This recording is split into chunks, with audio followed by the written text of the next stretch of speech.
La République du Congo a pris l'option de transformer notre patrimoine naturel en prospérité tangible pour nos citoyens. Nous pouvons citer le permis Zombo, opéré par notre partenaire Total Énergie, en partenariat avec Qatar Énergie et la Société nationale des pétroles du Congo, qui marque une nouvelle étape dans l'exploration en eau profonde et témoigne de la confiance des investisseurs internationaux.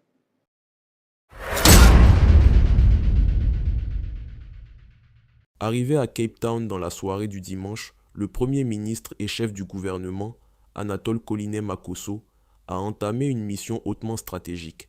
Mandaté pour représenter son Excellence Denis Sassou Nguesso, président de la République du Congo, il prend part à la 5e édition de la Semaine africaine de l'énergie, un rendez-vous majeur consacré à l'avenir énergétique du continent. Dès la séance d'ouverture, le Premier ministre congolais s'est joint aux délégations gouvernementales venues de tout le continent, dans une atmosphère empreinte de coopération et d'ambition commune. De nombreux ministres africains, notamment ceux de l'énergie d'Afrique du Sud et du Sénégal, des hydrocarbures de Guinée équatoriale, ainsi que le ministre d'État du Nigeria, ont partagé leur vision et stratégie pour mieux exploiter les ressources du continent. Le vice-président Afrique de Total Energies a également mis en lumière le rôle crucial de l'investissement privé dans la transformation énergétique de l'Afrique. Tous ont convergé vers un même constat. L'Afrique doit désormais tirer profit de son immense potentiel gazier, pétrolier et renouvelable pour assurer son indépendance énergétique et bâtir un modèle durable, centré sur la valorisation locale des ressources. Lors de cette séance d'ouverture, une intervention à distance du sénateur américain Ted Cruz est venue marquer le soutien des États-Unis à l'Afrique dans ses efforts pour diversifier son mix énergétique et attirer davantage d'investissements dans l'exploration et la production. Le Premier ministre Makosso, accompagné du ministre des Hydrocarbures Bruno Jean-Richard Itoua et du ministre de l'Énergie et de l'Hydraulique Émile Wosso, a pris la parole pour rappeler les grands engagements du Congo dans le domaine énergétique. La République du Congo a pris l'option de transformer notre patrimoine naturel en prospérité tangible pour nos citoyens.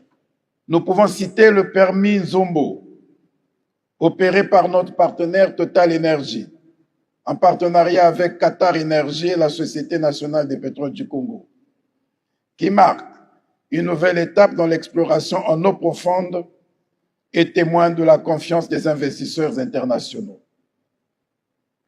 De même, la récente signature avec la société Wingwa d'un accord sur les permis de Banga-Kayo, Olmonier-Kayo, permettra une augmentation de la production d'environ 200 000 barils par jour supplémentaires d'ici à 2030.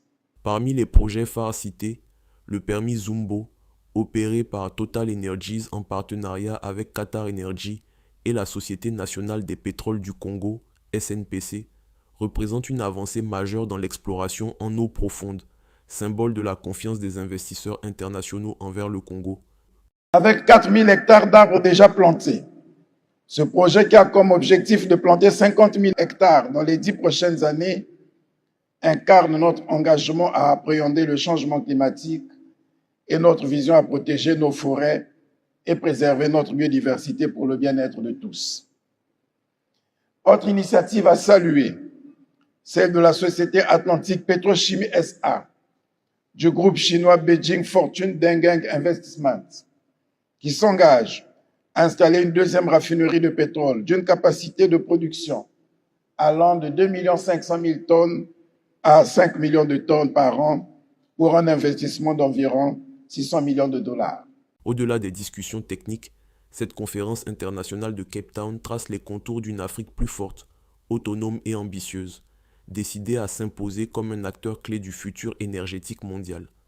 Sous la supervision du Premier ministre, le ministre Bruno Jean-Richard Itoua a pris part à un panel de haut niveau consacré à la coopération entre États et investisseurs dans le domaine de l'énergie. Cette participation du Congo témoigne de sa volonté ferme d'inscrire son action dans la dynamique continentale, fondée sur la croissance verte, l'innovation technologique et la responsabilité environnementale.